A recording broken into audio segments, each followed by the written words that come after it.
अपने पास रखें, निकाल लें शीट।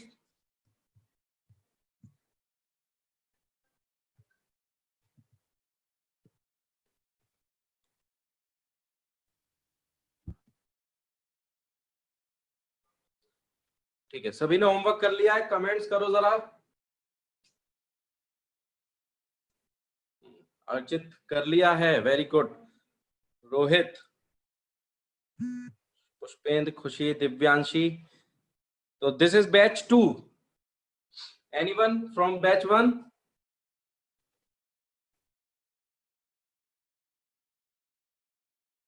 बैच 1।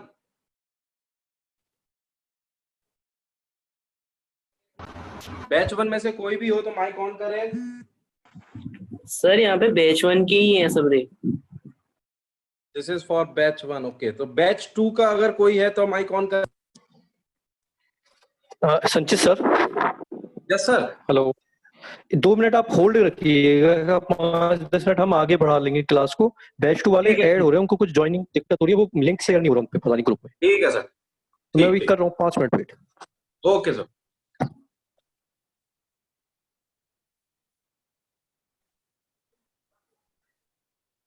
चलो तब तक तुम लोग कुछ पूछ लो, अगर किसी कंसेप्ट में डाउट है।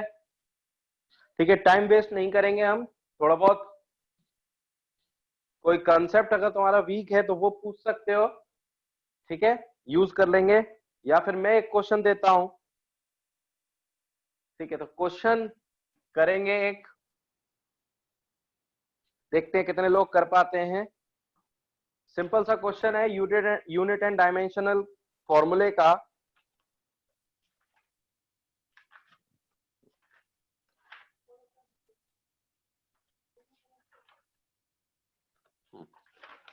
ठीक है, क्वेश्चन है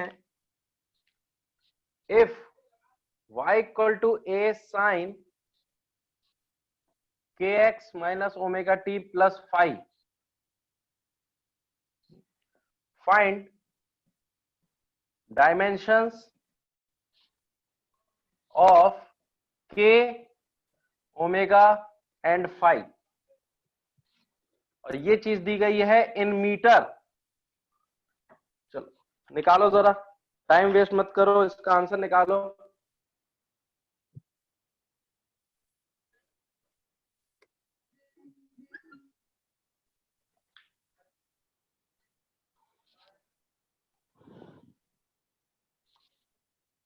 ठीक है, y दिया हुआ है a sine kx minus omega t plus 5 in metre, और हमें चाहिए dimensions of k omega and 5।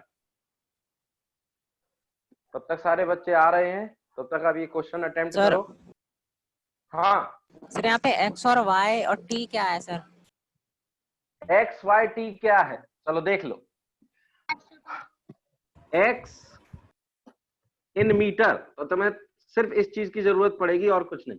x metre में है, t जो है वो सेकंड्स में है। ठीक, बाकी 5 के बारे में नहीं बताऊंगा मैं, ये तुम खुद पता लगाओ।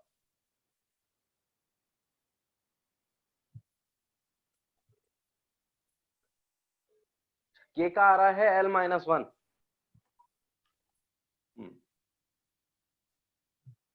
और ये जो w है this is called omega. Pushpendra, आवाज थोड़ी क्लियर नहीं आ रही, तुम कमेंट करो, कमेंट। बार बार अगर माइक ऑन करोगे तो आई थिंक डिस्टरबेंस ज्यादा होगा।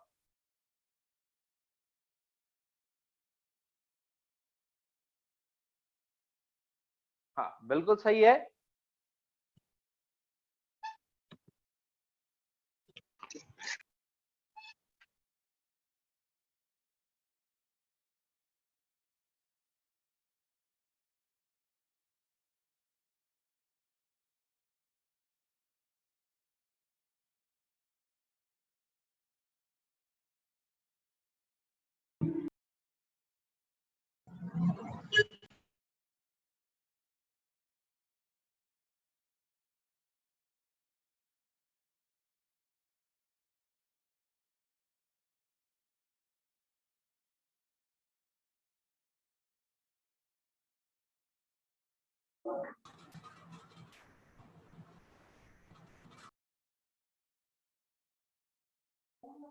सर म्यूट हो गया है।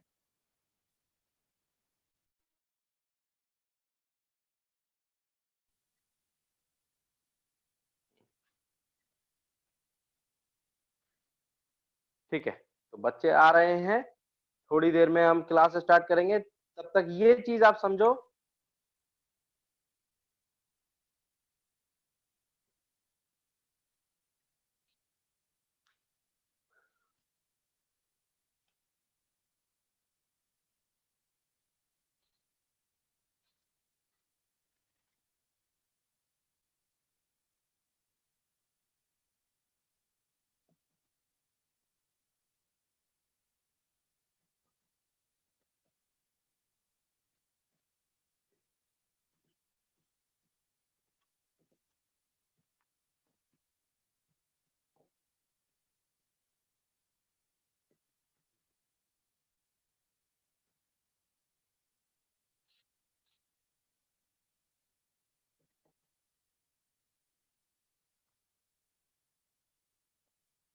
चलो, अब मेरे ख्याल से सभी लोग कनेक्ट हो चुके हैं। ऑल आर कनेक्टेड, कमेंट करो जरा कुछ। So good evening to all once again. और अब आई थिंक पूरी क्लास हमारे साथ है। Good evening Om. ठीक, सारे लोग आ चुके हैं, वेरी गुड। और अब हमने जो पहला क्वेश्चन स्टार्ट किया है, इसी को डिस्कस कर लेते हैं, यहीं से कुछ सीखने मिल जाएगा और काफी लोगों के डाउट भी हट जाएंगे कुछ जो आ रहे हैं। तो क्वेश्चन ये था, जल्दी से नोट करेंगे क्वेश्चन। और अब हमारे पास टाइम कम है, तो मैं आपको दे रहा हूं 30 सेकेंड्स इस क्वेश्चन को नोट डाउन करने के लिए। सारे लोग क्वेश्चन नोट डाउन करेंगे एंड देन फिर मैं इसका सॉल्यूशन बताऊंगा, उसको समझेंगे। सर ये क्या है, थीटा है या जीरो है? ये फाई है, फाई बोलते हैं इसको। अच्छा फाई। वाईफाई का फाई उठा लिया।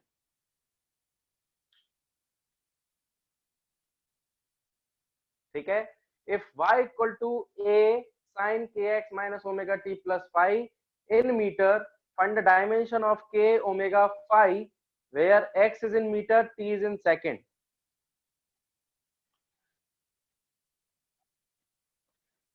ठीक है, और ये लिखने के बाद अब हम देखेंगे इसका सॉल्यूशन।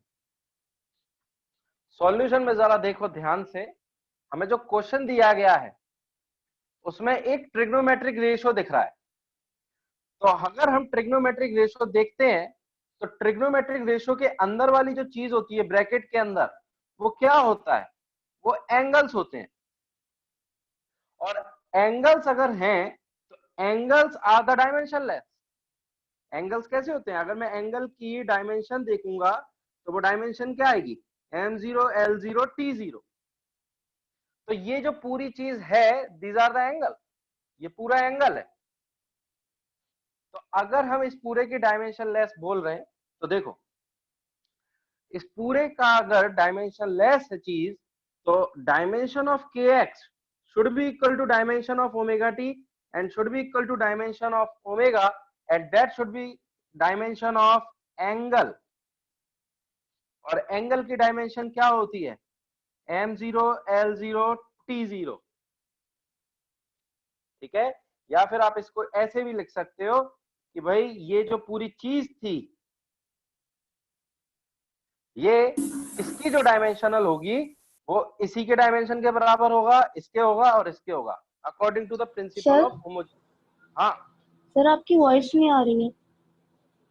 वॉइस नहीं आ रही है? क्या सभी के साथ ऐसा हो रहा है? नो सर, वॉइस आ रही है। वॉइस आ रही है, जरा चेक करो, शायद कुछ गड़बड़ हो कनेक्शन में। ठीक है, तो अब जरा देखो ध्यान से यहां पर। तो अगर हम डायमेंशनल फॉर्मूले के बेसिस पर देखें, तो अगर x यहां पर मीटर दिया है, यानी डायमेंशनल फॉर्मूला ऑफ x क्या दिया हुआ है? l, और डायमेंशनल फॉर्मूला ऑफ टाइम क्या दिया है? t।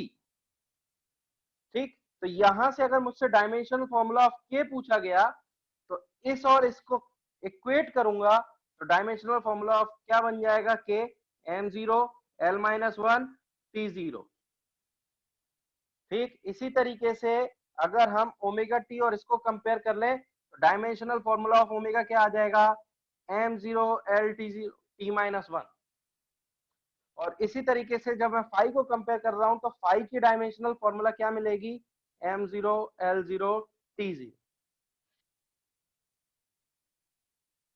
तो आपको याद रखना है कि ट्रिग्नोमेट्रिक रेशियो के अंदर जो भी चीजें होती हैं वो एंगल्स होते हैं, और एंगल्स की डायमेंशनल फॉर्मूला होता है ये। तो ये भी पूरा एंगल है, तो इसका डायमेंशनल फॉर्मूला, तो ये एंगल अगर है तो इसके अंदर वाली जो चीजें होंगी वो भी तो मिलकर एंगल ही बनाएंगी। तो ये भी एंगल होना चाहिए, ये भी एंगल, ये भी एंगल, और ये सारों के डायमेंशनल फॉर्मूले सेम होंगे जो कि एंगल का होगा। तो यहां से हम के निकाल सकते हैं, ओमेगा निकाल सकते हैं और फाई निकाल सकते हैं। अब मैं एज अ टेस्ट एक क्वेश्चन पूछ रहा हूं, जरा देखते हैं कितने लोग दिमाग चला रहे हैं, ठीक है, सो नहीं रहे। तो पहले मैं इसको नोट डाउन करने के लिए वक्त देता हूं 15 सेकेंड्स, और कोई डाउट है तो पूछ सकते। हाँ सर मेरा डाउट था कि जैसे डिफरेंशिएशन और इंटीग्रेशन होते हैं किसी फंक्शन का हम करें तो वो भी डायमेंशनलेस क्वांटिटी देगा क्या? बिल्कुल, अभी मैं बात करूंगा उसके ऊपर, पहले ये चीज नोट कर लो फिर मैं बात करता हूं उसके ऊपर। बिल्कुल सही क्वेश्चन पूछा है, वेरी नाइस क्वेश्चन। क्योंकि डिफरेंशिएशन इंटीग्रेशन, हाँ अगर समझ सर रहा हूं तुम्हारी बात अभी। हाँ सर मैं कह रहा था अगर होते हैं तो फिर हम जो dx by dt करते हैं, जैसे डिस्टेंस का अगर हम डिफरेंशिएशन करें तो हमें वेलोसिटी मिलती है, तो वेलोसिटी का हाँ डायमेंशन बिल्कुल, हाँ होता है, बिल्कुल सही है। तो देखो डायमेंशनल फॉर्मूला डिपेंड करेगा कि तुम डिफरेंशिएट कर रहे हो किसको किसके रिस्पेक्ट में। तो अभी मैं बात करता हूं कि हम जैसे वेलोसिटी निकालते हैं तो पोजीशन का डिफरेंशिएशन करते हैं, मतलब change of position with respect to time करते हैं, ठीक है। कई बार हम पोजीशन का ही differentiation with respect to other coordinate वो भी करते हैं। तो तुमने सुना होगा dy by dx भी निकालते हैं कई बार, और कई बार dy by dt भी निकालते हैं। तो दोनों के ऊपर बेस रहेगा कि डायमेंशन आएगी या नहीं आएगी। चलो ये नोट डाउन होने के बाद अब मैं आपसे एक ट्रिकी क्वेश्चन पूछता हूँ, इसी क्वेश्चन के बेसिस पर देखते हैं कितने लोग सही आंसर निकालते हैं, जिससे थोड़ी सी नींद खुले।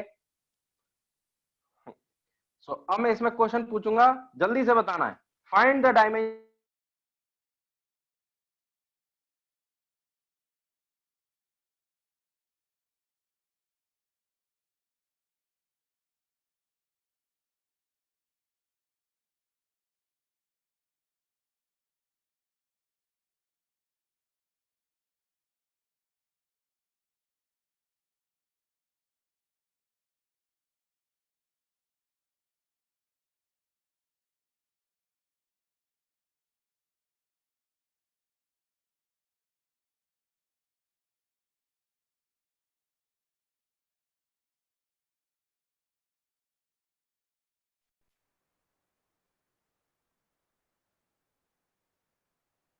सभी लोग सुन पा रहे हैं मुझे?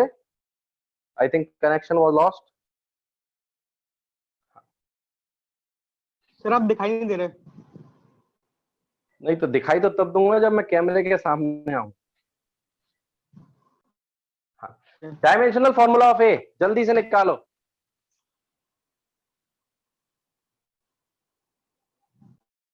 सर बोर्ड दिखाई नहीं दे रहा। सर बोर्ड बिल्कुल क्लियर नहीं है। एक मिनट रुको जरा।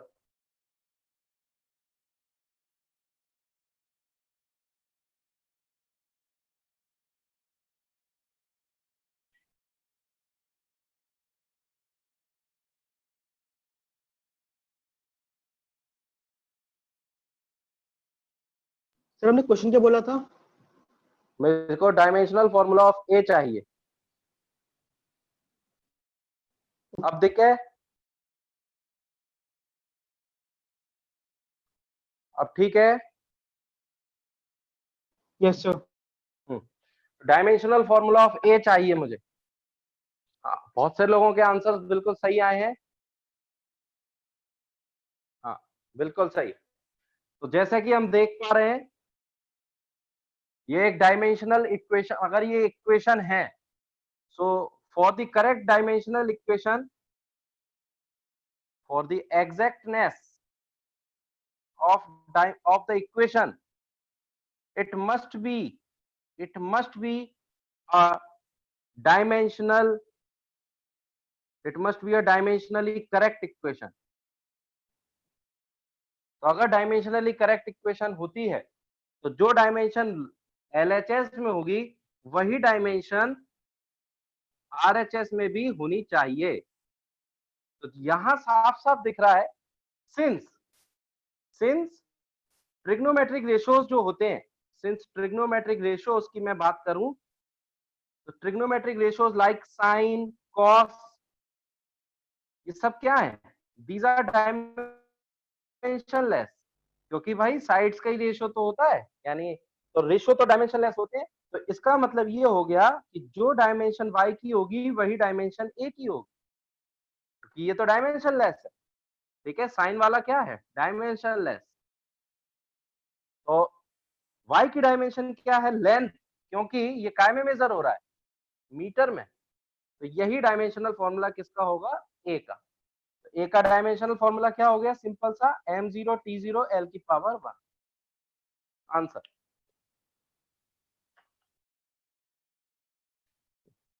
नोट डाउन करो जल्दी से।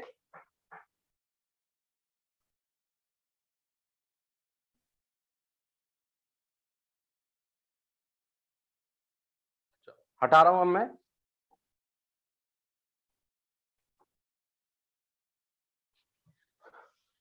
ठीक है, अब बात आती है, थोड़ा सा हम बात कर लेते हैं डिफरेंशिएशन इंटीग्रेशन। क्वेश्चन पूछा तो एक हेडिंग डाल लेते हैं भाई, डायमेंशन ऑफ डिफरेंशिएशन। ठीक है, या इंटीग्रेशन की बात कर लेते हैं। तो देखो, मान लो डिफरेंशिएशन आपसे पूछा जाता है, तो डिफरेंशिएशन का मतलब क्या होता है? डिफरेंशिएशन का मीनिंग होता है rate of change of one quantity with respect to other. So अगर इफ एग्जांपल देखो, अगर मेरे से बोला गया कि dy बाय dx निकालना है, मुझे dy बाय dx का डायमेंशनल फॉर्मूला निकालना है, वेयर ये क्या होगा? Where y is y and x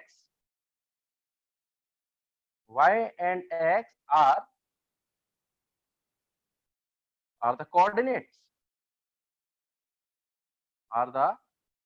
coordinates ठीक है, इन कार्टेशियन सिस्टम, इन कार्टेशियन कोऑर्डिनेट सिस्टम। तो बताओ जरा इसके डायमेंशनल फॉर्मूला क्या आएगा? हम क्या कर रहे हैं एक्चुअल में? हम x और y एक्सेस बना रहे हैं और हम y क्वांटिटी का चेंज देख रहे हैं। किसके कारण? x के चेंज होने पर। तो ये भी क्या है? ये खुद एक लेंथ है, ये भी लेंथ है। ठीक है, सो अगर मैं यहां dy पूछता हूं तो dy क्या है? चेंज इन y, और y खुद लेंथ है, तो ये भी क्या देगा? एक लेंथ ही देगा, यानी dy भी क्या है? लेंथ ही है। इसी तरीके से dx भी क्या है? लेंथ ही है एक तरीके से। तो अगर मैं आपसे ये पूछ लूं कि भाई dy बाय dx का डायमेंशनल फॉर्मूला क्या है, तो वो तो कितना आएगा? l0 t0। हाँ, क्योंकि मैंने चेंज देखा लेंथ का, लेंथ के रिस्पेक्ट में। तो लेंथ ऊपर भी है, लेंथ नीचे भी है, तो डायमेंशनल फॉर्मूला ये आ गया। जल्दी से नोट करो इसको, नोट करो जल्दी से। टाइम दे रहा हूं मैं 10 सेकेंड। अब मैं दूसरा एग्जांपल लूंगा जिसमें डायमेंशनल फॉर्मूला बदल जाए।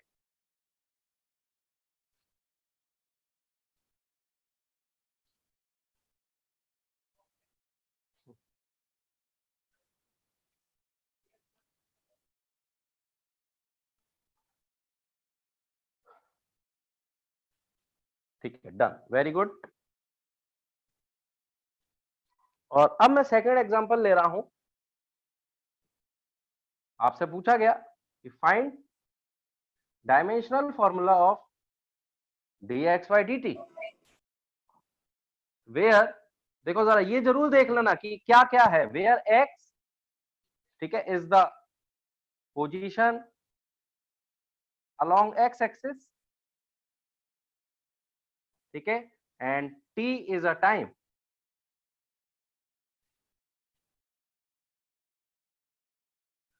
तो यहाँ जो डायमेंशनल फॉर्मूला बनेगा, तो देखो हम क्या बोल रहे हैं, इसका सॉल्यूशन है ये कि एक्स एक्सिस पर जो चल रहा है उसने टी टाइम और T plus D T time में कितना कवर किया है, dx कवर किया है।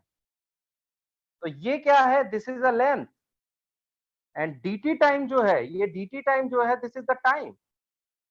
तो अगर मेरे से dimensional formula dx by dt का पूछा गया है, तो ये एक्चुअल में ऊपर लेंथ लिखी हुई है और नीचे लिखी हुई है टाइम। तो क्या बन जाएगा, m0 l t minus 1, that is the dimensional formula of velocity.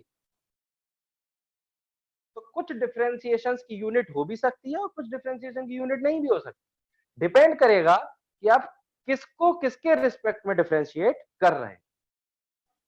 I think ये चीज क्लियर हो गई है डिफरेंशिएशन के बारे में। ठीक है, लास्ट 5 सेकेंड, बहुत ही छोटा सा है, जल्दी से लिख लो और कोई डाउट है तो पूछो। अब हम इंटीग्रेशन देख लेते हैं जल्दी से।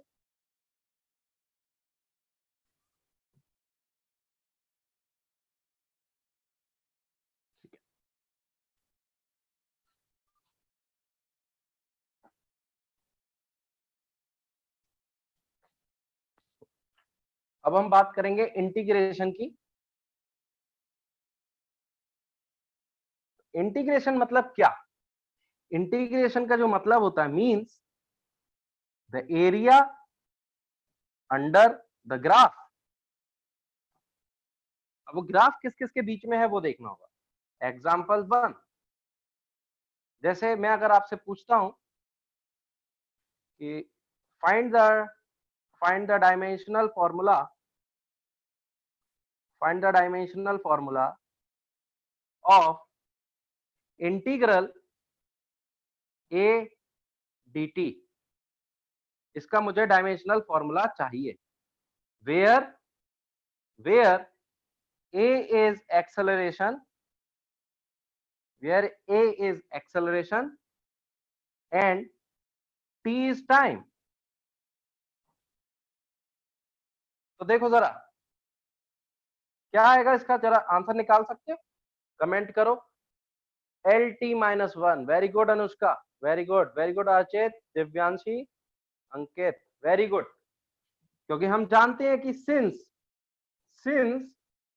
dv बाई dt एक्सेलरेशन देता है, तो यहां से dv क्या हो जाएगा, adt हो जाएगा, और इंटीग्रेशन करूंगा तो ये जो चीज है ये क्या आएगी, this is the change in velocity. तो इसका मतलब ये हुआ कि जो डायमेंशनल फॉर्मूला adt का चाहिए, वो डायमेंशनल फॉर्मूला किसका है, वो डायमेंशनल फॉर्मूला है चेंज इन वेलोसिटी का। और चेंज इन वेलोसिटी का वही डायमेंशनल फॉर्मूला आएगा जो वेलोसिटी का आएगा, और वेलोसिटी का डायमेंशनल फॉर्मूला क्या होगा, LT minus 1। Simple, note down करेंगे।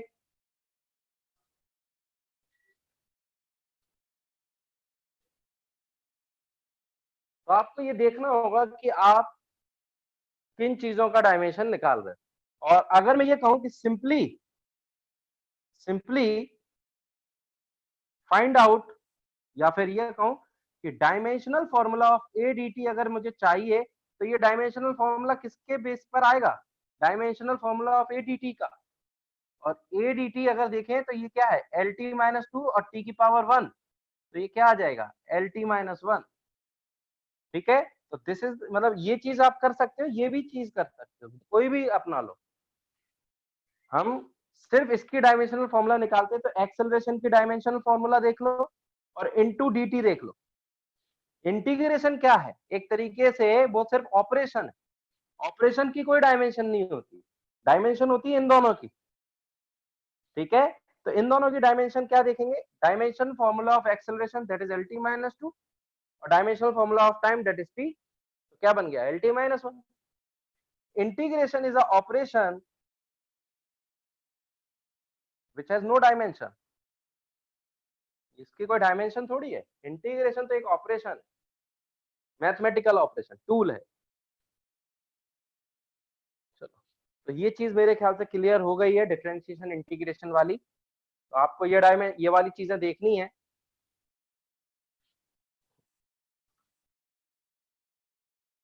सर हाँ सर आपने जो स्टार्टिंग में एक क्वेश्चन दिया था, डायमेंशन फॉर्मूला निकालना था ए का, हाँ जहाँ हाँ पे y एक मीटर्स में नहीं रखा था, तो हाँ सर हाँ। इसमें x और y कोऑर्डिनेट सिस्टम्स कार्टेशियन में x और y एक्सिस मान के भी तो कर सकते थे, और या फिर y is a function of a sin x। y भी देखो, y भी मीटर में था और x भी मीटर में था, ठीक है। तो लेकिन y जो था वो कुछ ऐसा दिया हुआ था। तो सर इसे एंगल मान सकते हैं ना, साइन के बाद जितना भी बड़ी सी वैल्यू है हाँ ये इसे। पूरा एंगल है, दिस इज तो फुल सर एंगल। तो sir y is a function of a sin x, इस टाइप से भी तो कर सकते थे। साइन x कहां से बनेगा, ये एंगल है और x तो डिस्टेंस होती है। पर लेट कर है, लेट। नहीं कर ही नहीं सकते, कैसे कर लोगे? जब साइन के अंदर सिर्फ एंगल ही आते हैं तो आप साइन के अंदर लेंथ कैसे पुट कर सकते हो? ये तो डेफिनेशन ही गलत है। कभी सुना है साइन 2 मीटर? कभी सुना है? कभी नहीं सुना होगा, दिस इज रॉन्ग। तो आपने अजम्पशन ही रॉन्ग ले लिया। सर x की बजाय कुछ और z या z m n कुछ भी, तब लेंथ तो मान लेंथ सकते हैं ना। नहीं ले सकते, लेंथ नहीं ले सकते, चाहे कुछ भी हो जाए। साइन के अंदर ये पूरी टर्म एंगल ही बनेगी। सर कोई और कॉन्सोनेंट अगर अज्यूम कर ले तब तो हम ये कह सकते हैं ना कि y का फंक्शन होगा ये। y का फंक्शन, साइन के अंदर की चीज हमेशा एंगल ही बनाओगे। तो ये जो kx है, ओमेगा t है और ये जो फाई है, ये सब एंगल ही बना रहे हैं। सर इसमें 5 डायमेंशनलेस है ना? Phi is the dimensionless, simple, क्योंकि वो एक एंगल है।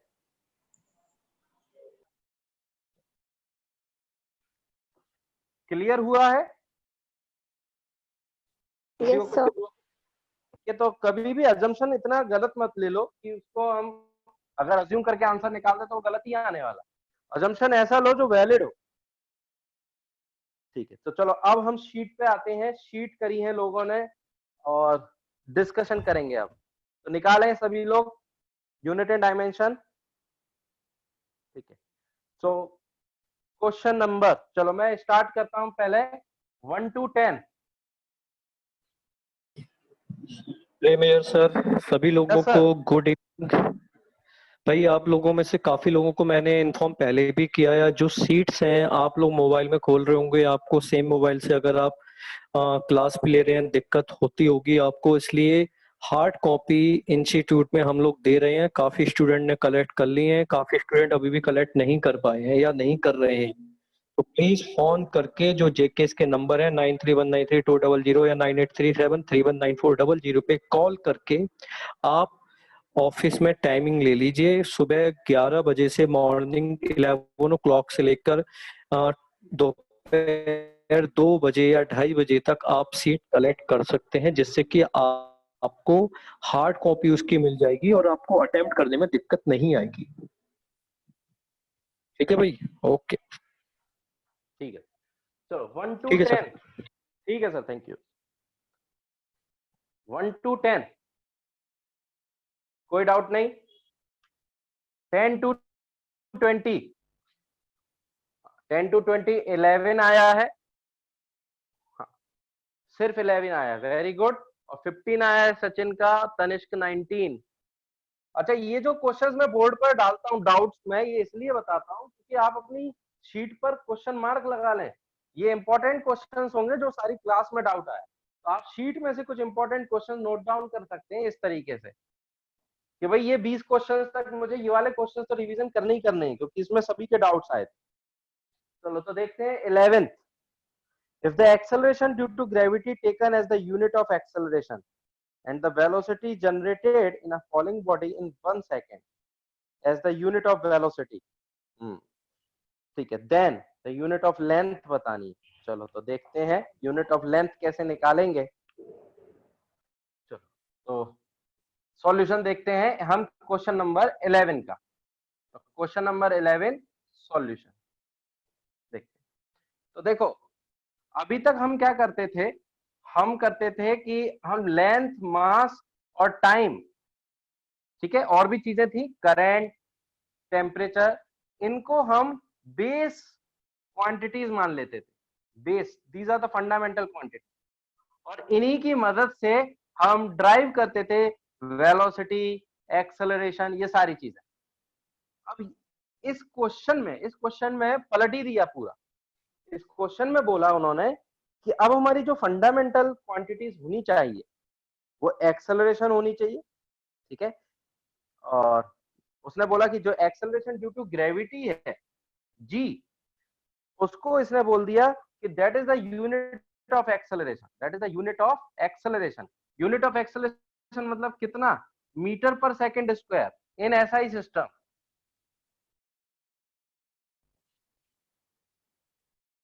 ठीक है, तो जी जो है वो मीटर पर सेकंड स्क्वायर की तरह काम करने लगा। वेलोसिटी, अच्छा अब पूछा गया कि वेलोसिटी बताइए in 1 second, and the velocity generated the falling body in 1 second. तो जरा मुझे बताओ कि वेलोसिटी इन 1 सेकेंड कितनी अचीव हो जाएगी according to SI system, according to SI system. तो ये हम कैसे निकालते हैं भाई, v equal to u plus a t से। फॉलिंग बॉडी है तो u कितना हो गया 0, और एक्सेलरेशन हो गया g, और टाइम ले लिया 1। तो वेलोसिटी क्या आ गई हमारे पास, वेलोसिटी मिल गई हमें g metre per second, sorry g metre per second.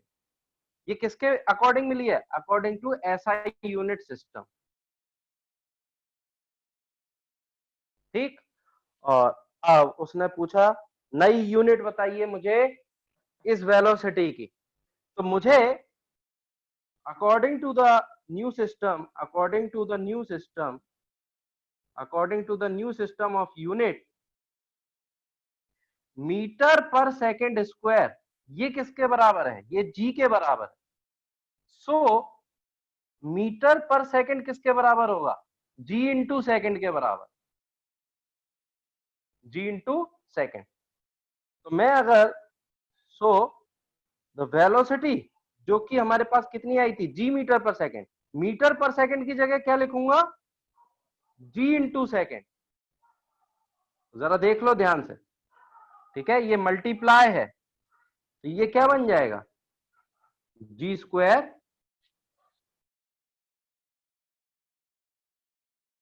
अच्छा, और सर क्वेश्चन दूसरा पूछा है, हाँ क्वेश्चन अगर हमसे वेलोसिटी पूछी जाती तो हम ये बताते, अब उसने ऑप्शंस के अकॉर्डिंग बात की है, तो जरा देखो ध्यान से। हाँ कोई कुछ पूछने वाला है, पूछो।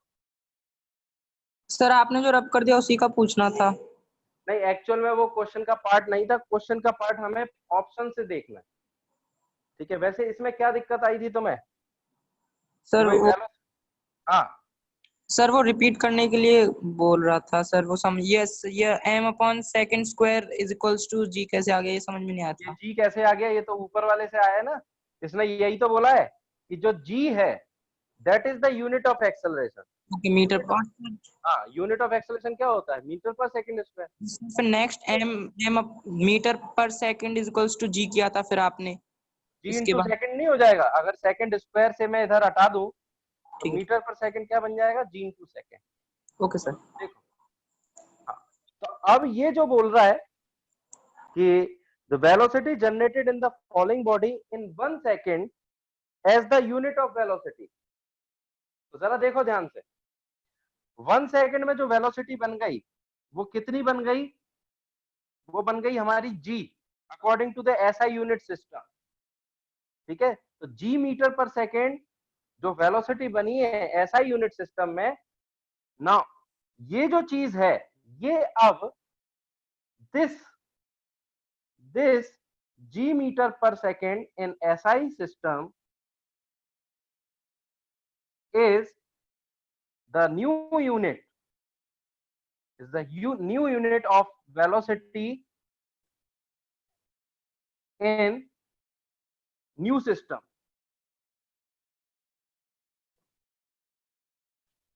नया जो सिस्टम है उसकी यूनिट ये बन चुकी है जी मीटर पर सेकेंड।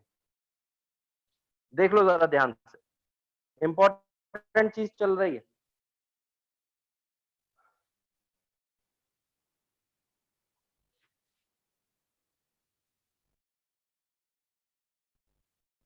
ठीक है, पहले इस चीज को देख लो, नोट डाउन कर लो। और अब हमसे पूछा new unit of length, length की नई वाली यूनिट बतानी है।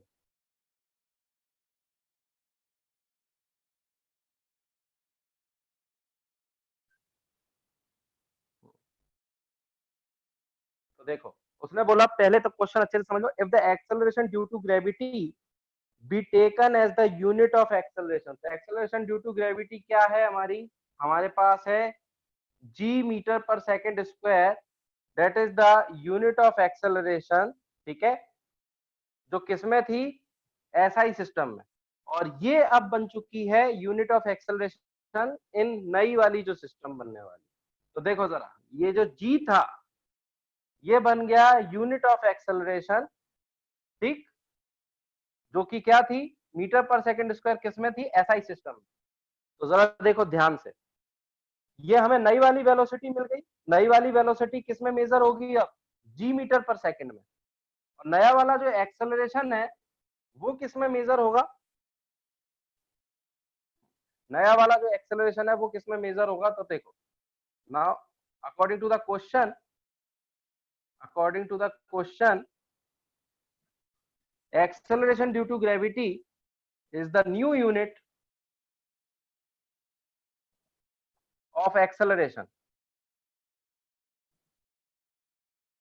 So g meter per second square is the new unit of acceleration, ठीक है, in the new system.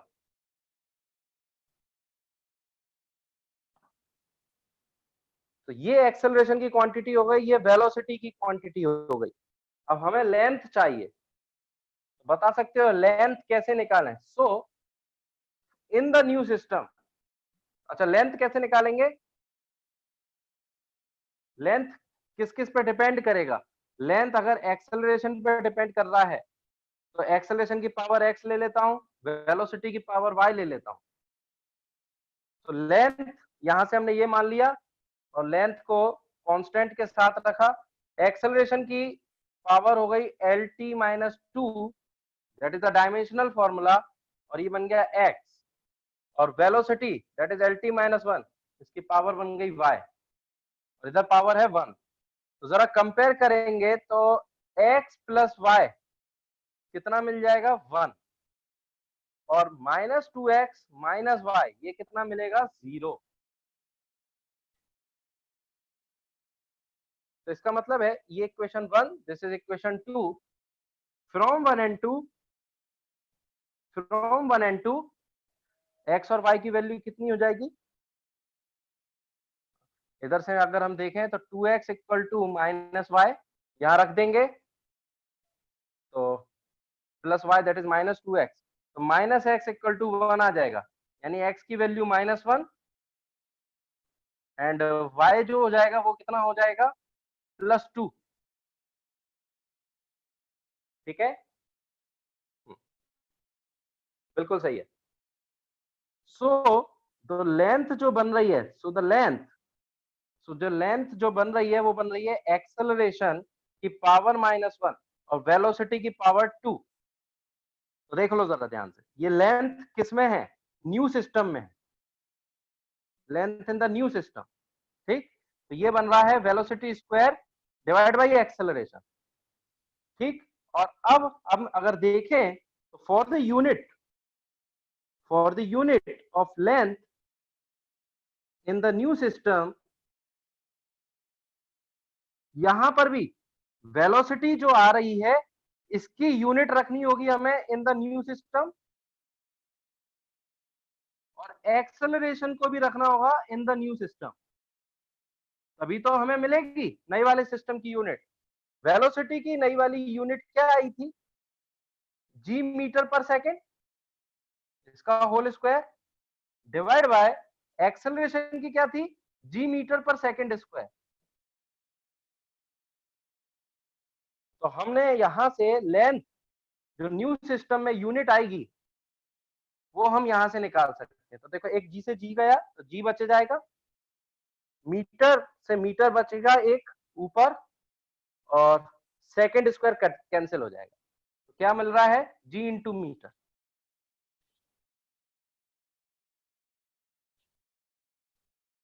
इस क्वेश्चन को इंपॉर्टेंट नोट डाउन कर लेना। सर हाँ सर इस क्वेश्चन को sir v square equal to u square plus 2as से भी तो कर सकते थे। v square equal to u square plus 2s से कर सकते थे, बिल्कुल बिल्कुल सही सोचा तुमने, कोई दिक्कत नहीं है। यही पूछ रहा था सर, ऐसे ही करना है ना, उससे भी तो कर सकते हैं। हाँ हाँ बिल्कुल कर सकते हो, कोई दिक्कत नहीं। लेकिन मैं तो तुम्हें ये बताना चाहता हूँ कि अगर तुम्हें कोई रिलेशन नहीं पता तो तुम रिलेशन निकालते कैसे हो? With the help of dimensional analysis. ठीक है, अगर आप v square equal sir to, हाँ अरे एक और इजी मेथड से भी तो हो सकता है सर। हाँ बताओ कौन सा? सर हमने v इक्वल टू जी निकाल लिया तो सर जी का डायमेंशनल फॉर्मूला जो था सर LT-1 आ गया था सर। हाँ v और का, सर अगर हम उसका स्क्वायर कर लेते तो sir g square equal to L square और T-2। और बिल्कुल सर सही जो है। पहले जी की वैल्यू थी मीटर पर सेकंड स्क्वायर थी सर, उन दोनों को हाँ डिवाइड मारते तो सर एल की वैल्यू निकल आती सर जी डायरेक्ट। बिल्कुल सही है, कोई दिक्कत नहीं है, बिल्कुल सही सोच रहे हो। बहुत सारे तरीके हैं, मैं तो आपको ये बता रहा हूँ कि हमने जो जो पढ़ा है वो कहाँ यूज हो रहा है। तो ये चीज हमने पढ़ी थी, इसका मैंने यूज करके बताया तुम्हें कि ये चीज तुम कहां से और ला सकते थे, ये चीज तुम यहां से भी ला सकते थे। जैसा कि हमें पता है कि v square equal to u square plus 2as होता है, तो v square minus u square divide by 2a करोगे तो s मिलेगा। s क्या होती है? लेंथ। तो लेंथ को हम क्या लिख सकते हैं? लेंथ को लिख सकते हैं v square divide by a, जो कि हमने यहां निकाला है। इस तरीके से भी सोच सकते थे, कोई दिक्कत नहीं। बस हमें नई वाली यूनिट जो है वो रखनी होगी। हटा रहा हूं मैं इसको, कितनों को समझ में आ गया? जरा थम्स अप भेजो।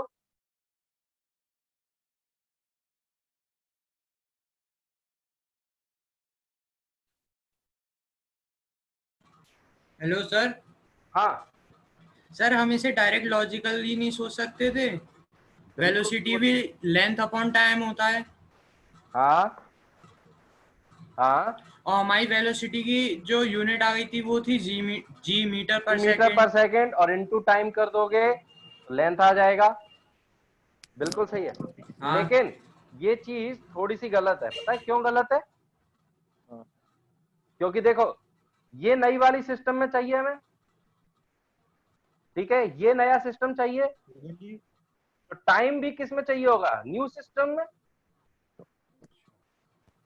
तो हमें न्यू सिस्टम का टाइम पता थोड़ी है कि उसको सेकंड में ही मेजर कर रहे हैं या किस में है। Okay sir. हाँ चलो, तो ये था 11th क्वेश्चन, और अब आते हैं हम आगे 15th क्वेश्चन पर। ठीक है, क्वेश्चन नंबर 15। ये क्वेश्चन तो डिस्कशन चल रहा था। माइक ऑफ कर लो, माइक ऑफ कर लो। रौनक, वेरी गुड। जिसका क्वेश्चन नंबर 15 में डाउट है वो देखो जरा ध्यान से। डिस्प्लेसमेंट जो दिया हुआ है that is x equal to a square sine square kt। तो फिर से वही चीज हो गई, साइन के अंदर वाली टर्म क्या होती है? एंगल। और एंगल की डायमेंशन क्या होती है? Dimensionless.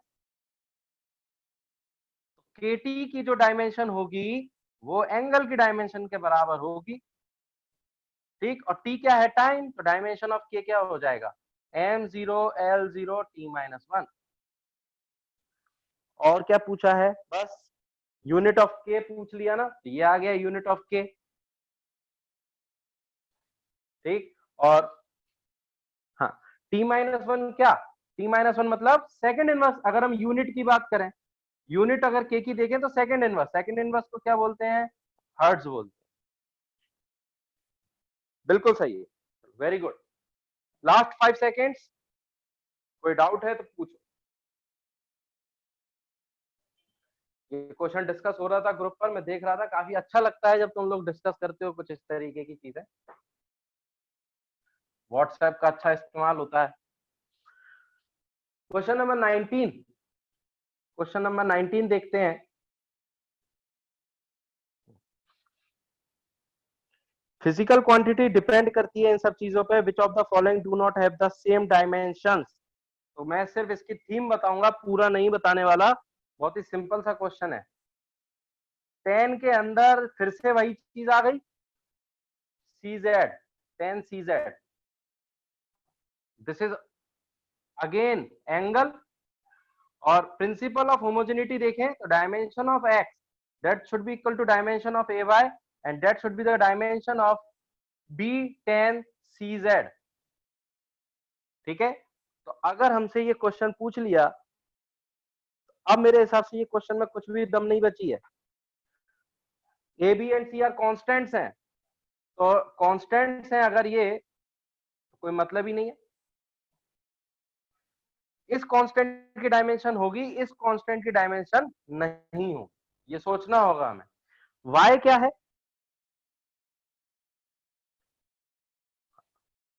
y and z, I think ये सब लेंथ है।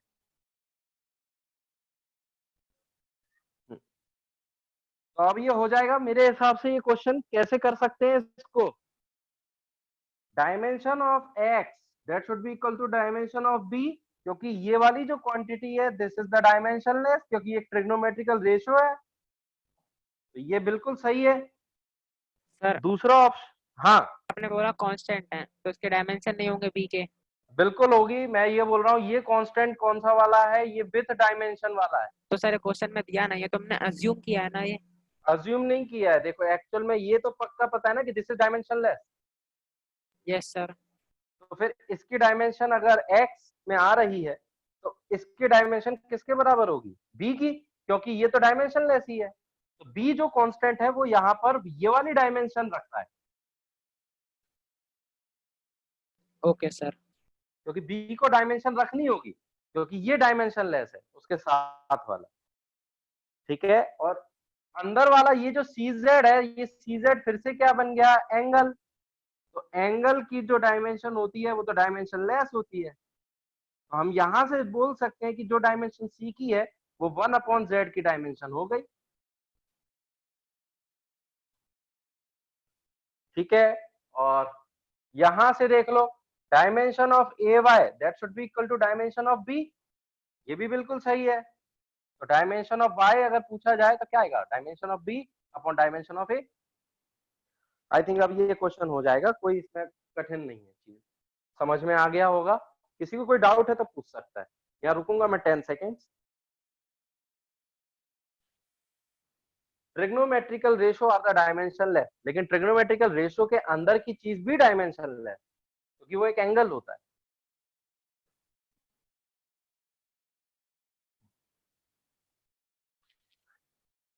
नाइनटीन, सॉरी 16 एंड 20, 19 भी था। 16 क्वेश्चन नहीं, 16 नहीं बताऊंगा मैं, बिल्कुल सिंपल सा है। टाइम पीरियड पूछ रखा है, पी प्रेशर, डी डेंसिटी, ऐसे सरफेस टेंशन। सरफेस टेंशन का फॉर्मूला ये पता होना चाहिए तुम लोगों को, फोर्स अपॉन लेंथ। यहीं से निकाल सकते हो सरफेस टेंशन का, या फिर कोई दूसरे फॉर्मूले पता होने चाहिए। सिंपल सा फॉर्मूला है ये वाला। ठीक, तो सरफेस टेंशन का डायमेंशनल फॉर्मूला यहां से निकाल सकते हैं हम, और फिर उसमें पुट कर देंगे। तो ये क्या बन जाएगा, mt-2, लेंथ से लेंथ कैंसिल। तो ये क्वेश्चन अब हो जाना चाहिए, इसमें कोई दिक्कत नहीं है। अगर किसी को डाउट है तो मैं रुका हुआ, पूछ सकता है क्या डाउट आया था, पूरा कैलकुलेट नहीं करूंगा मैं। Dimensional formula of time period किसके बराबर करना है, dimensional formula of pressure. Pressure क्या हो जाता है, फोर्स अपॉन एरिया, तो ml-1t-2 इसकी पावर x, या क्या दी है, a दी है। और डेंसिटी क्या होती है, ml-3 इसकी पावर b दे रखी है। सरफेस टेंशन mt-2 इसकी पावर c दे रखी है। और t क्या है, टाइम, टाइम 1। यहां से हम इक्वेशंस बना लो, ऑन कंपेयर एंड सॉल्व, खत्म। तो ये हो जाएगा। इसके बाद 19th हो गया। इसके बाद 20th में रिलेशन दिया हुआ है, क्वेश्चन 20। रिलेशन दिया हुआ है प्रेशर का, P equal to alpha upon beta e to the power minus alpha z upon k theta. अब यहां देख रहा होगा कि सिंबल्स क्या क्या है। तो P है प्रेशर, ठीक, के जेड इज अ डिस्टेंस, तो जेड क्या है, लेंथ है, के क्या है, के है बोल्ट्जमैन कांस्टेंट, ठीक है, और थीटा टेम्परेचर। अच्छा, अल्फा बीटा के बारे में इन्होंने कुछ नहीं बोला, दीज आर द कांस्टेंट जिनके डायमेंशनल फॉर्मूले निकालने हैं हम, ठीक है भाई, निकालते हैं। तो अल्फा बीटा के बारे में हमें नहीं पता, तो ये पता है कि इन द एक्सपोनेंशियल टर्म, ठीक है, एक्सपोनेंशियल टर्म आर डायमेंशनलेस, ये हमें पता होता है। एंड जो पावर होती है एक्सपोनेंशियल्स की, power of the exponentials are also dimensionless, ठीक है, ये डायमेंशनलेस। तो ये दोनों चीजों का यूज करना है यहाँ पर। तो हम देखते हैं कि पावर क्या है, या अगर मैं डायमेंशन ऑफ पावर ये प्रेशर लिखता हूं, तो dimension of alpha beta e to the power, ये पूरा ये वाला जो टर्म है बड़ा सा, इसकी डायमेंशन किसके बराबर होगी, सिर्फ अल्फा अपॉन बीटा की। क्यों? क्योंकि हम फर्स्ट वाली चीज का इस्तेमाल करेंगे। ये चीज क्या है, दिस इज द डायमेंशनलेस। तो जो प्रेशर की डायमेंशन है, जैसे ml -1T-2, यही डायमेंशन किसकी होगी, अल्फा अपॉन बीटा की। ये आ गई हमारे पास इक्वेशन 1। और अब मैं सेकंड वाली चीज का इस्तेमाल करूंगा, तो ये मैंने फर्स्ट वाली का इस्तेमाल किया है, और सेकंड वाले का इस्तेमाल करेंगे, तो alpha z upon k theta, this is the dimensionless. तो यहां से क्या निकाल सकते हैं, dimensional formula of, Boltzmann constant की डायमेंशन फॉर्मूला पता है तुमको, ये पता होना चाहिए। हाँ बिल्कुल, एनर्जी अपॉन टेम्परेचर। तो अगर हम डायमेंशनल फॉर्मूला ऑफ अल्फा देखें, तो यहां से क्या आ जाएगा, dimensional formula of Boltzmann constant K into theta upon dimensional formula of Z.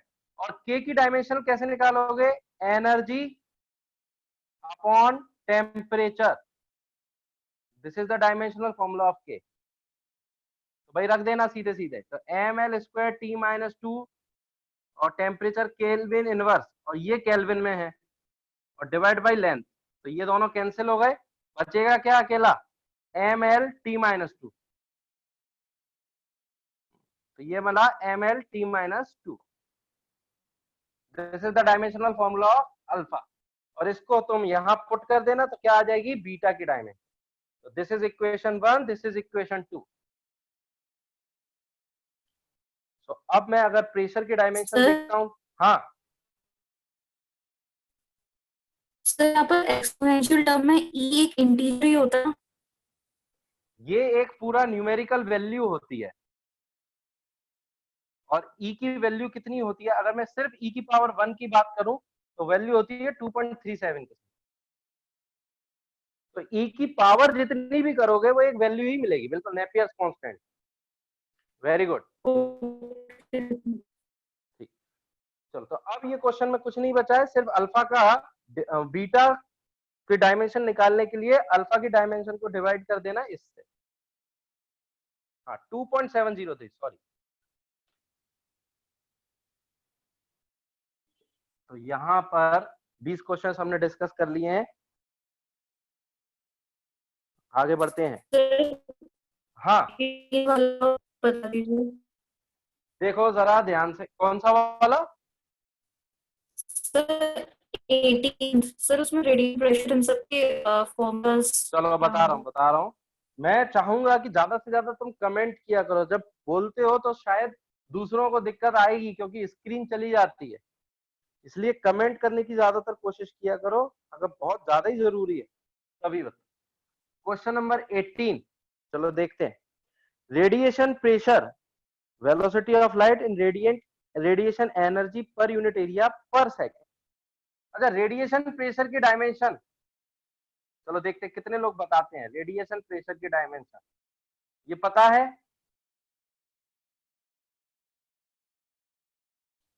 Radiation pressure क्या एक प्रेशर है? चलो देखते हैं जरा। वैसे रेडिएशन प्रेशर कैसे निकालते हैं?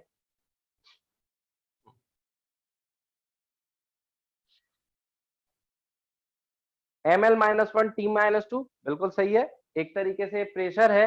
तो प्रेशर की यूनिट अगर हम देखें तो यूनिट क्या होती है? न्यूटन पर मीटर स्क्वायर। तो ये क्या बनेगी? ml-T-2 divide by L square.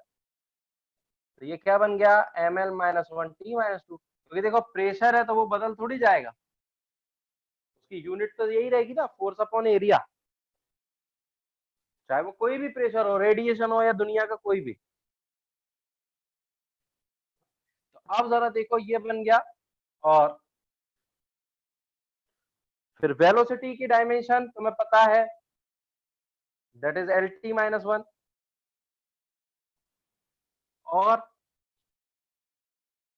Radiation energy per unit area, तो radiation energy per unit area per second, काफी बड़ा सा दिया है। हाँ, तो radiation energy that is energy per unit area और पर सेकंड। एनर्जी की डायमेंशनल फॉर्मूला है ml²T-2 डिवाइड बाई एरिया है L² और सेकंड है T। तो क्या बनेगा? m-T-3। अब मेरे हिसाब से क्वेश्चन हो जाएगा जिसने भी पूछा है। Yes sir. ठीक है, चलो, तो बस इसमें इतनी की जरूरत थी। बाकी सेम चीज तुम्हें निकालनी है कि भाई डायमेंशन लेस के लिए हर एक की पावर क्या कर देना है, ऐड करके 0 कर देना।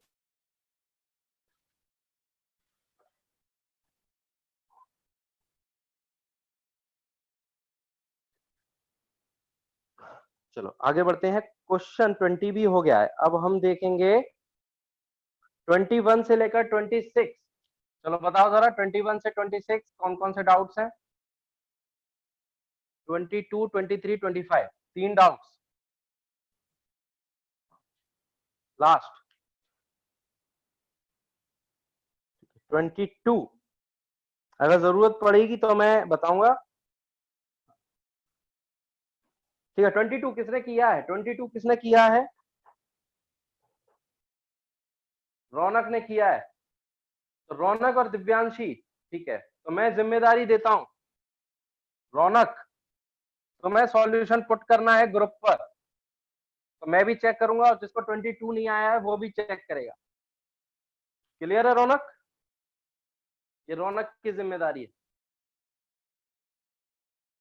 सर हाँ, सर मेरा आंसर तो आया है पर जो उसने दिया है उससे थोड़ा अलग आ रहा है सर। एक बार जो चेक करना रौनक का सॉल्यूशन, अगर दिक्कत आए तो मेरे से पूछ लेना, ठीक है? Okay sir. ठीक है, 23 की बात करें अगर, इसकी जिम्मेदारी कौन लेता है? 23 किसने किया है? बहुत सारे लोगों का हो गया है, तो मैं चाहूंगा कि जरा देखा जाए, तो तुम लोगों का होमवर्क भी इसी तरीके से चेक होता रहेगा। तो देखते हैं कौन कितने अच्छे से पोस्ट करेगा यहाँ पर ग्रुप पर। तो मैं जिम्मेदारी देता हूँ गौरव को 23 की।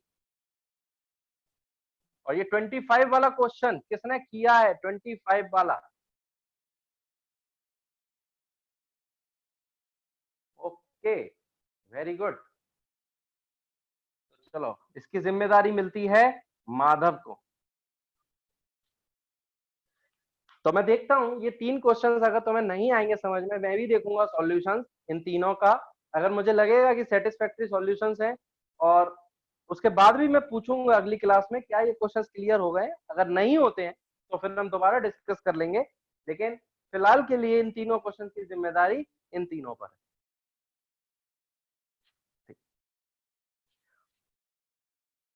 चलो अब हम कुछ आगे सीखते हैं। हमने एरर स्टार्ट कर दिया था, ठीक, एरर्स के बारे में हमने काफी बातें कर ली थी, थोड़ा सा रिवीजन करवा देता हूं मैं। Errors, random errors, systematic errors and instrumental errors. और उसके बाद हमने कुछ टर्म्स देखी थी रिलेटेड टू द एरर्स, पहली देखी थी हमने एब्सोल्यूट एरर, ठीक है, और फिर देखी थी हमने मीन एब्सोल्यूट एरर, ठीक। उसके बाद हमने देखा था रिलेटिव एरर, और उसके बाद हमने देखा था परसेंटेज एरर, ठीक। तो अगर हमारे पास बहुत सारी रीडिंग्स हैं, n रीडिंग्स हैं, तो एब्सोल्यूट एरर हम कैसे निकालते हैं? पहले हम इन सब का मीन निकाल लेते हैं। तो पहले हम इनका मीन अगर निकालेंगे तो मीन कैसे निकालेंगे? Sigma xi divide by n, जिसको मैं x मीन बोल रहा हूँ। तो अगर मुझसे रिलेटिव एरर x1 में पूछा जाता है तो x1 माइनस x मीन का मॉड। इसी तरीके से अगर मेरे से एब्सोल्यूट एरर x2 में पूछा जाता है तो x2 माइनस x मीन का मॉड, जिसको मैं यहाँ डेल्टा x1 बोलता हूँ और यहाँ इसको डेल्टा x2 बोलता हूँ। इसी तरीके से मैं x minus xn minus x mean निकाल दूंगा, ये इसको डेल्टा xn नाम दे दूंगा। मीन एब्सोल्यूट एरर कैसे निकालेंगे? इन सभी एब्सोल्यूट एरर्स को जोड़कर इनका क्या ले लेते हैं? मीन ले लेते हैं। चलो माइक ऑफ कर लेना जिसका भी ऑन है। रिलेटिव एरर की बात की जाए तो मीन एब्सोल्यूट एरर, ठीक है, इसको हम डिवाइड कर देते हैं किससे? मीन से। तो हमें मिल जाता है रिलेटिव एरर, और जब हम रिलेटिव एरर को 100 से मल्टीप्लाई कर देते हैं तो मिल जाता है परसेंटेज एरर, ठीक है। और हमने ये देखा था कि जो फाइनल रिजल्ट्स होते हैं, रिजल्ट्स ऑफ द एक्सपेरिमेंट, उनको हम कैसे शो करते हैं? उनको हम शो करते हैं एक्स मीन, ठीक है, और प्लस माइनस परसेंटेज एरर, ठीक है। तो यहां हम परसेंटेज एरर को लिखते हैं, ठीक है। आई थिंक ये चीज क्लियर थी।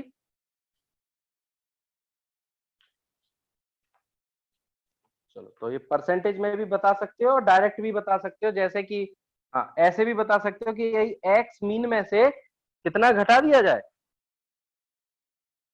ठीक है, डेल्टा एक्स मीन, जिसको हमने ये मीन एब्सोल्यूट एरर बोला था, delta x mean. X mean में से डेल्टा एक्स मीन घटा दोगे, हर एक रीडिंग, जो रीडिंग आएगी तुम्हारी, वो हमेशा किसके बीच में रहेगी? इनके बीच में रहेगी।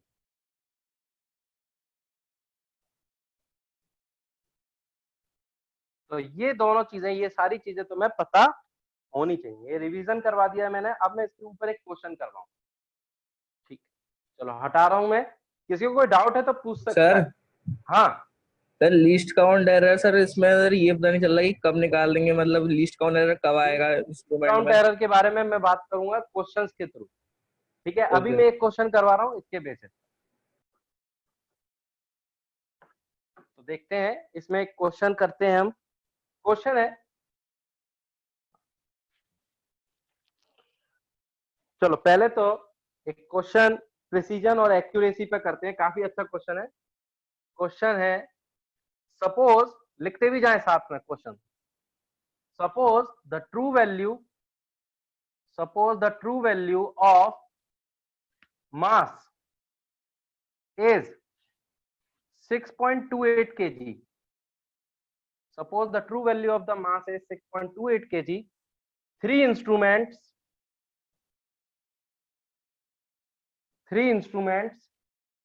A, B, C, ठीक है, ये तीन इंस्ट्रूमेंट्स हैं, ये मेजर करते हैं, measure the quantity 6.1 kg, 6.24 kg, 6.093 kg respectively.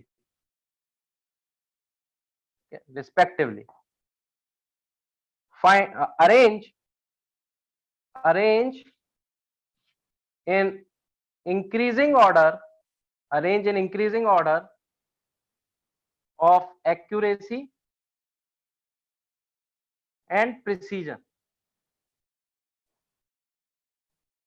चलो बताओ जल्दी से।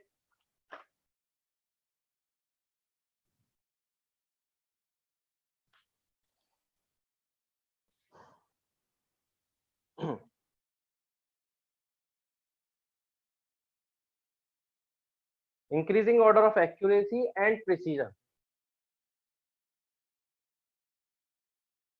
BAC, एक्यूरेसी का आ रहा है BAC, बिल्कुल सही है। एक्यूरेसी का मतलब क्या होता है? एक्यूरेसी का मतलब होता है accuracy is more when more closeness to the true value. तो सबसे ज्यादा क्लोजनेस किसकी है? 6.24 की, जो किसने मेजर किया है? बी ने मेजर किया है। तो बी ने मेजर किया है 6.24, इसकी सबसे ज्यादा एक्यूरेसी होगी क्योंकि ये 6.28 के सबसे नजदीक। देन ए जिसका 6.1 kg है, एंड देन सी जिसका 6.093 है। तो दिस इज फॉर एक्यूरेसी। अब मैं बात करूंगा प्रिसीजन की।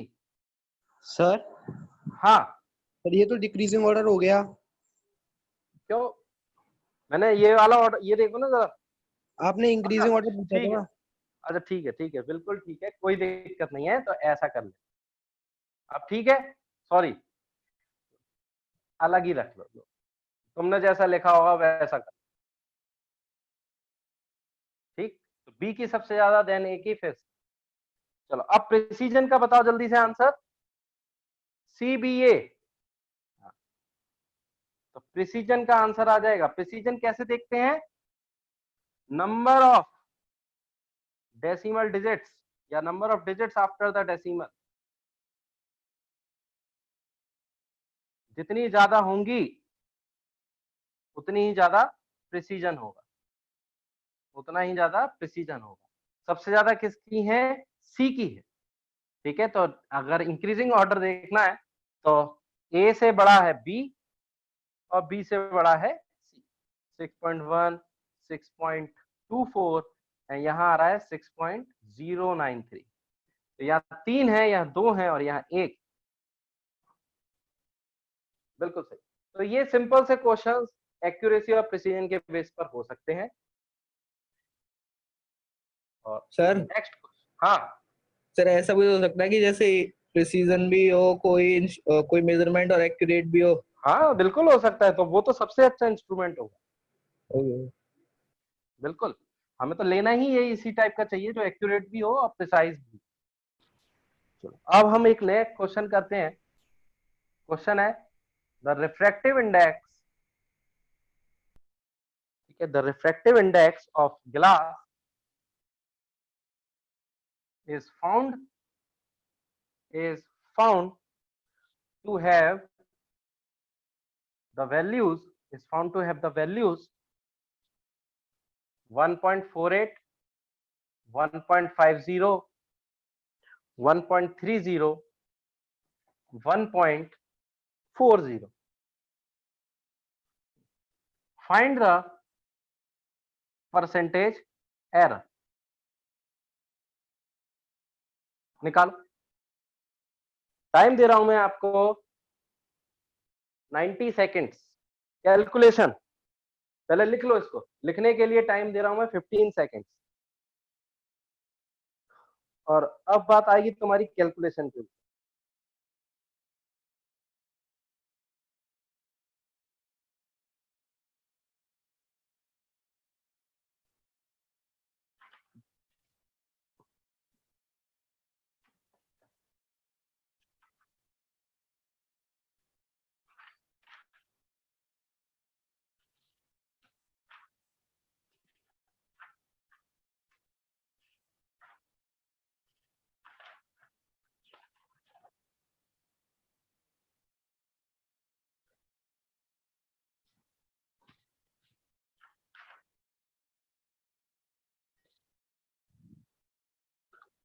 तो सबसे पहले स्टेप सोच लिया करो कि हमें करना क्या क्या होगा।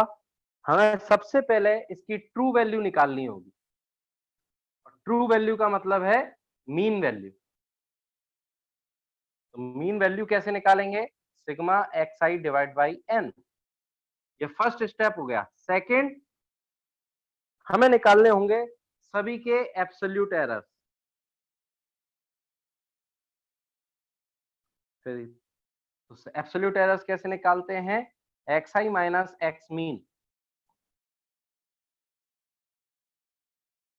ठीक, फिर हमें निकालना होगा mean absolute error. Mean absolute error जिसको हम कैसे निकालते हैं, सिग्मा, इसको हम क्या लिखते हैं, delta x i, sigma of delta x i divide by n, ये आ गया मीन एब्सोल्यूट एरर।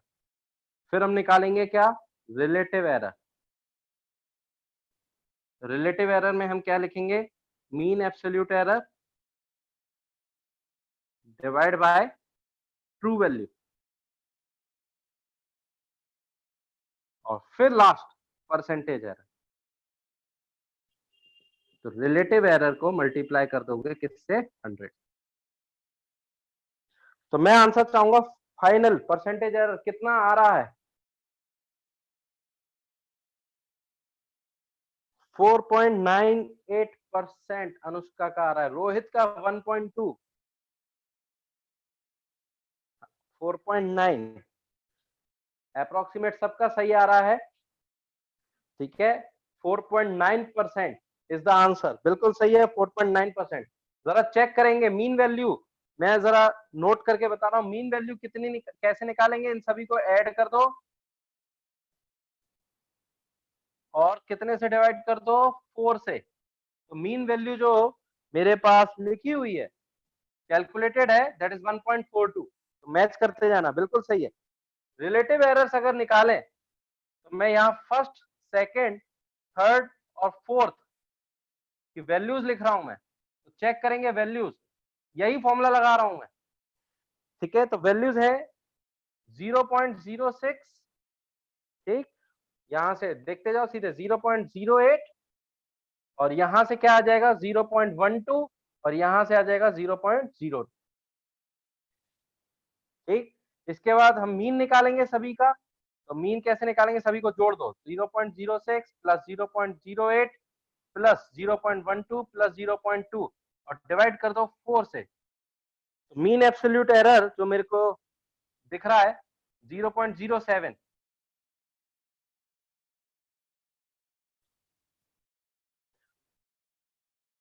ठीक है। तो ये 0.07 that is the mean absolute error. और रिलेटिव एरर अगर निकालनी है तो 0.07 डिवाइड बाय 1.42।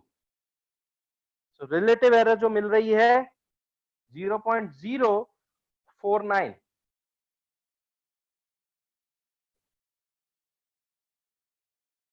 और परसेंटेज एरर 0.049 इंटू 100, 4.9%।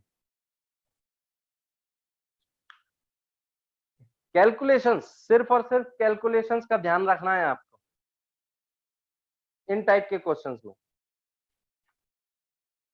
कोई खास अप्रोच नहीं है, कोई लॉजिकल अप्रोच नहीं है, सिंपल फॉर्मूला बेस्ड, ठीक है। और अच्छा, अब मैं अगर आपसे रिजल्ट्स के बारे में बात करूं तो रिजल्ट कैसे एक्सप्रेस करेंगे, ठीक है। अगर मैं फाइनल रिजल्ट की बात करूं तो रिजल्ट का जो एक्सप्रेशन होगा वो हम क्या लिखेंगे कि जो हमारा रिफ्रैक्टिव इंडेक्स है, इसकी जो वैल्यू है दैट इज ट्रू वैल्यू कितनी है, 1.42।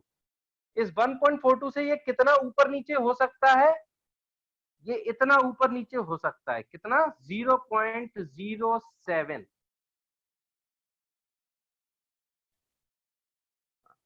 या फिर और क्या लिख सकते हैं, 1.42 प्लस माइनस 4.9%।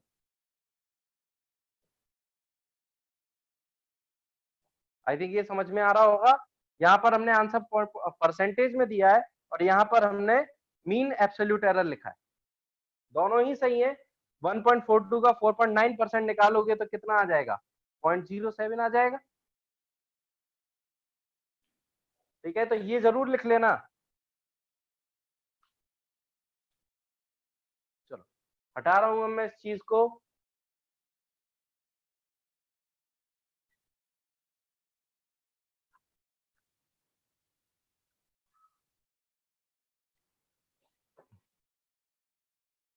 आगे बढ़ते हैं, नेक्स्ट चीज देखते हैं अब, ठीक है।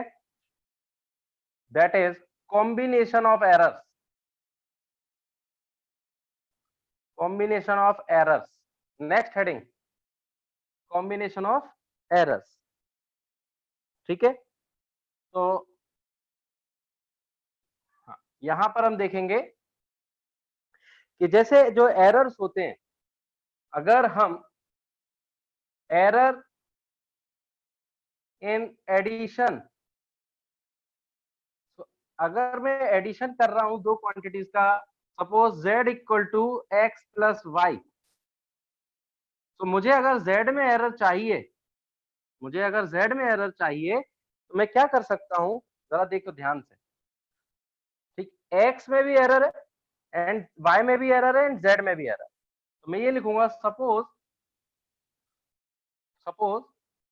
z equal to x plus y, where error in x is equal to delta x, error in y that is equal to delta y, ये कैपिटल कर लेते हैं, और error in z that is equal to delta z। तो ये variation हो सकता है, ठीक है। अब अगर ये एडिशन है x प्लस वाई का, z अगर हमारा एडिशन है, if we want to calculate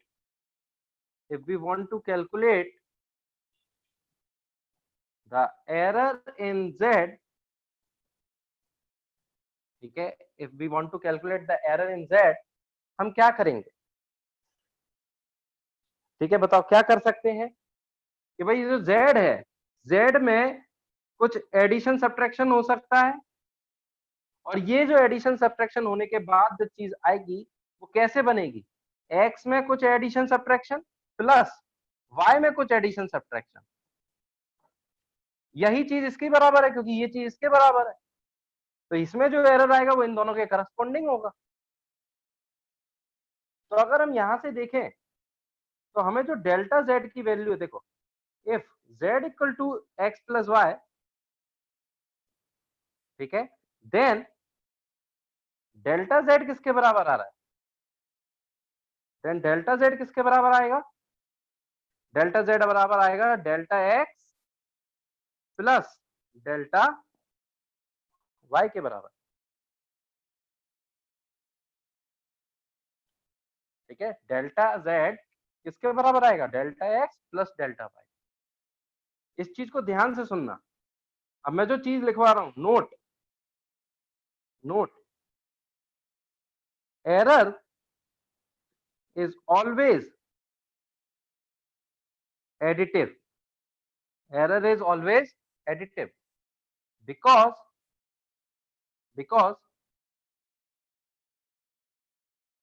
we always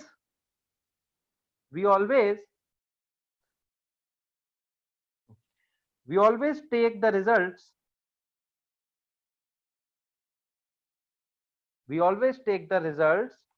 of the experiment, okay, with safety measures,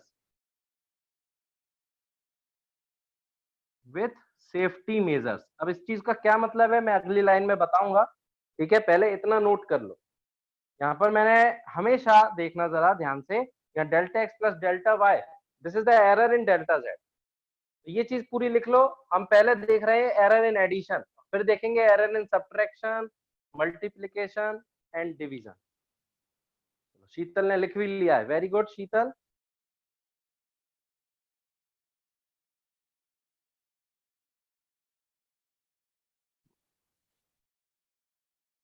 ठीक है, तो लिख लिया है, वेरी गुड। ये जरूर लिख लेना note, error is always additive, और अब जरा देखो ध्यान से,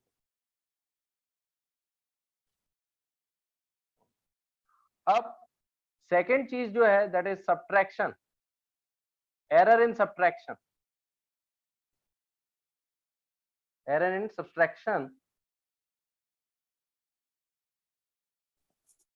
तो हाँ, इसमें क्या लिखा था, error in addition, error in addition में क्या लिखा था हमने,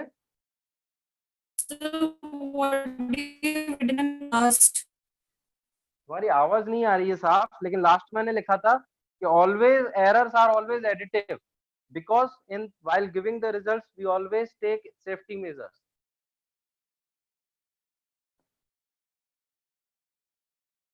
अब ये एरर इन सब्ट्रैक्शन देखो, सपोज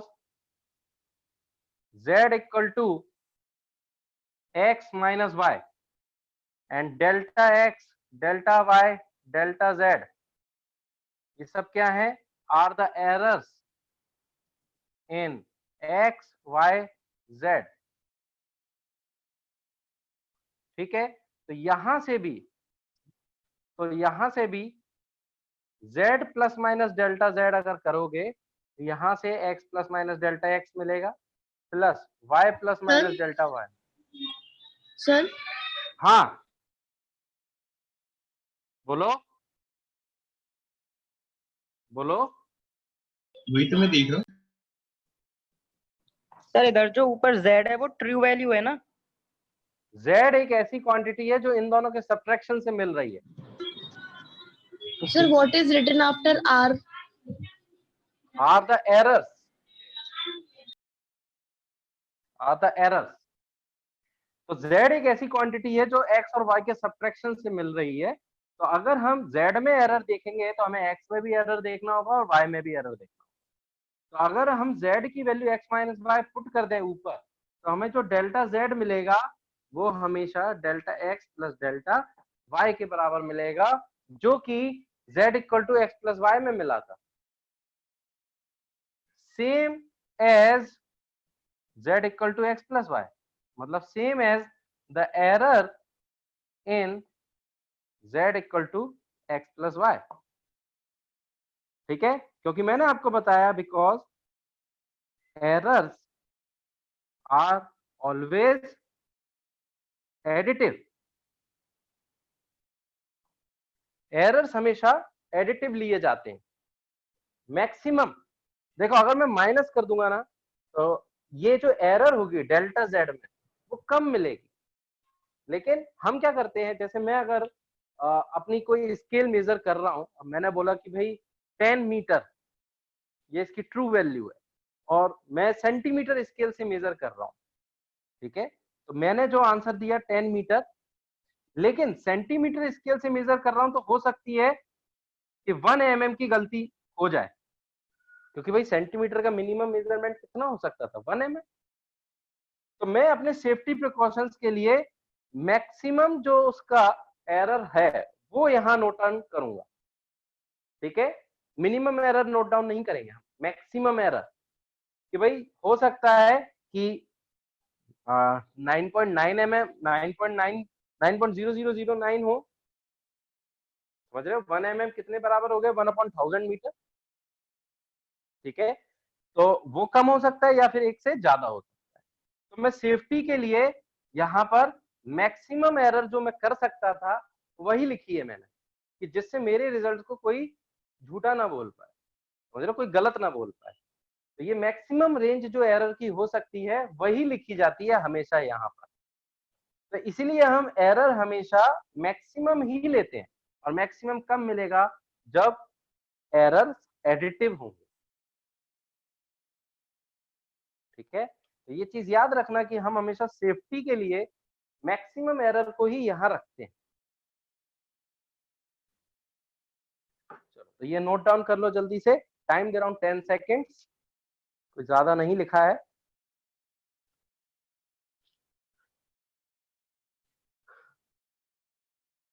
ठीक,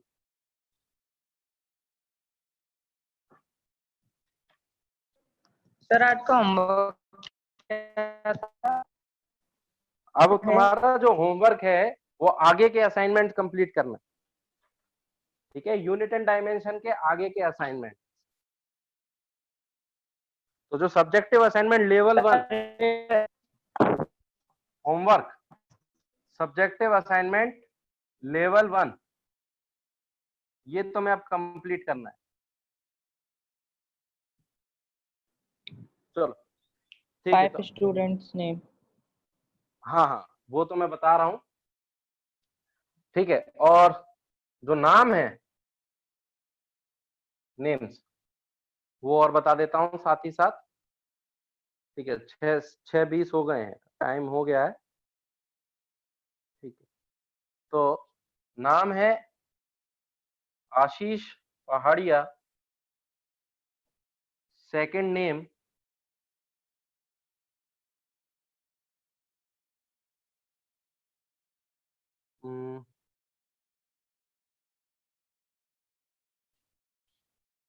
ज्यादातर तो हो गए हैं ये वाले, रुको जरा और देखते हैं। मंजिता, थर्ड,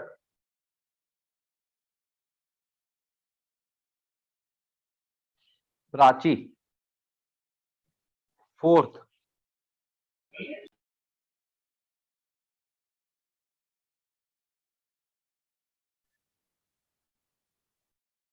वन सौरभ सिंह, और लास्ट फिफ्थ वन पुष्पेंद्र, ठीक है। होमवर्क इनको कहां तक भेजना है मैं बता देता हूं। देखो ये 5 नाम है जिनको होमवर्क भेजना है, ठीक है, मुझे और प्रेम सर को। कहां तक भेजना है? टिल ऑब्जेक्टिव लेवल जो यूनिट एंड डायमेंशन का है, ठीक है। ऑब्जेक्टिव लेवल जो यूनिट एंड डायमेंशन में अभी अभी हमने किया है, वो आपको कब तक भेजने हैं?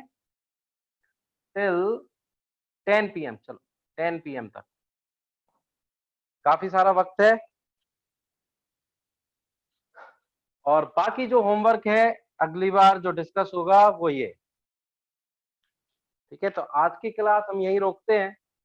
कॉम्बिनेशन ऑफ एरर्स में हमने सिर्फ 2 ही देखे हैं अभी, एडिशन एंड सब्ट्रैक्शन।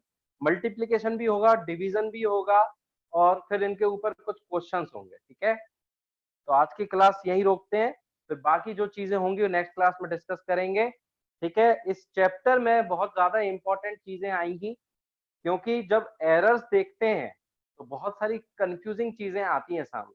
तो अभी तो हम सिर्फ डेफिनेशंस देख रहे हैं, जब क्वेश्चंस करेंगे तो मजा आने वाला है, ठीक है। तो मैं चाहूंगा तब तक आप पुरानी चीजों को अच्छे से रिवाइज करते रहें।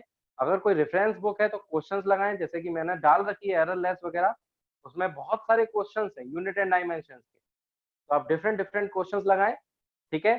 फिर मिलते हैं नेक्स्ट क्लास में। कोई भी अगर दिक्कत, कोई भी प्रॉब्लम हो शेयर करें, कोई डाउट्स हो, प्रॉब्लम्स हो, पूछो। तो ये नाम नोट कर ले, फिर मिलते हैं नेक्स्ट क्लास में। Thank you.